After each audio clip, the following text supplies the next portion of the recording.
के ऊपर ballistic missile test के बाद अमेरिका ने अपना यूएसएस रोनाल्ड रीगन विमान वाहक पोत को तैनात कर दिया है। जापान की पूर्वी सागर में उत्तर कोरिया को जवाब देने के लिए ये युद्धक विमान वाहक पोत तैनात किया गया है। और इस वक्त बड़ी खबर हम अपडेट कर रहे हैं आपको। जापान से बहुत बड़ी खबर इस वक्त मिल रही है। सिलसिलेवार तरीके से आप समझिए, अमेरिका ने विमान वाहक पोत तैनात कर दिया है। पूर्वी सागर में ये विमान वाहक पोत तैनात किया गया है। ब्रेकिंग न्यूज इस वक्त की हम आपको बता रहे हैं। उत्तर कोरिया ने ये मिसाइल टेस्ट किया था, जिसके जवाब में ये युद्ध विमान वाहक पोत तैनात किया गया है।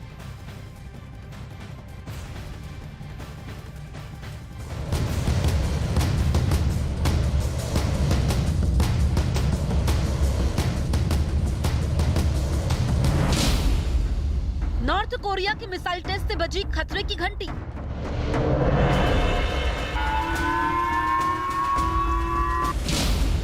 साउथ कोरिया और जापान के लोगों में टेंशन। ये भाई अपना खुद का सुपरमार्केट बना के महीने का 10 लाख कमा रहे हैं। हाँ, सिर्फ पैसे वाले नहीं, आप भी कर सकते हैं। फ्रीडम ऐप को अभी डाउनलोड कीजिए।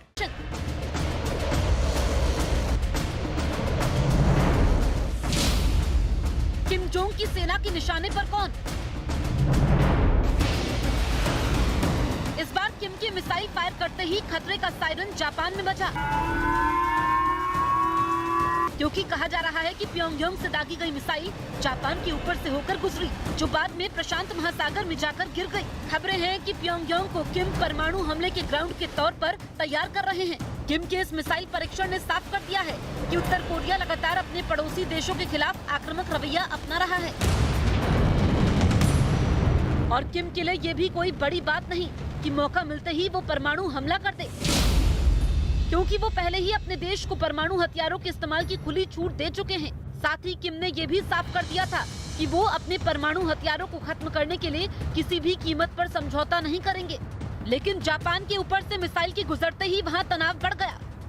सामने आई तस्वीरों में सड़कों पर सन्नाटा पसरा दिखा और वहाँ के एक इलाके में सायरन की आवाज सुनाई दी। इन हालात में वहाँ के प्रशासन ने लोगों को अलर्ट कर दिया और लोगों को सुरक्षित जगहों पर रहने की चेतावनी दी। बताया गया कि जापान के उत्तरी हिस्से में इस डर से ट्रेनों के चलने पर भी रोक लगा दी गई, क्योंकि जापान में सायरन बजने का मतलब किसी बहुत बड़े खतरे से निपटने के लिए तैयार रहना है। हालांकि इससे पहले भी उत्तर कोरिया की मिसाइल जापान के ऊपर से होकर गुजर चुकी है और वो साल था 2017, जिसके बाद से किम शांत बैठे थे। लेकिन एक बार फिर उन्होंने मिसाइल दागकर ये बता दिया कि किम की सनक बरकरार है और किम को तो दुनिया इसी सनक के लिए जानती भी है। माना जा रहा है कि किम का ये मिसाइल टेस्ट हाल ही में हुई अमेरिका, दक्षिण कोरिया और जापान की बड़ी मिलिट्री ड्रिल का नतीजा है। करीब 5 साल बाद हुए इस बड़े युद्ध अभ्यास का मकसद ही उत्तर कोरिया से युद्ध के लिए हर वक्त तैयार रहना है, ताकि अगर किम ने दक्षिण कोरिया की तरफ आंख उठाकर देखने की जरूरत की तो उसे करारा जवाब दिया जा सके। मतलब साफ है कि किम आर पार के मूड में है और ना तो उन्हें दक्षिण कोरिया का डर है और ना ही उसका साथ दे रहे अमेरिका का। इसीलिए किम के आदेश पर ये बैलिस्टिक मिसाइल दागी गई, जो जापान के हवाई क्षेत्र से होकर गुजरी और कई हजार किलोमीटर का सफर तय करने के बाद प्रशांत महासागर में जाकर गिरी।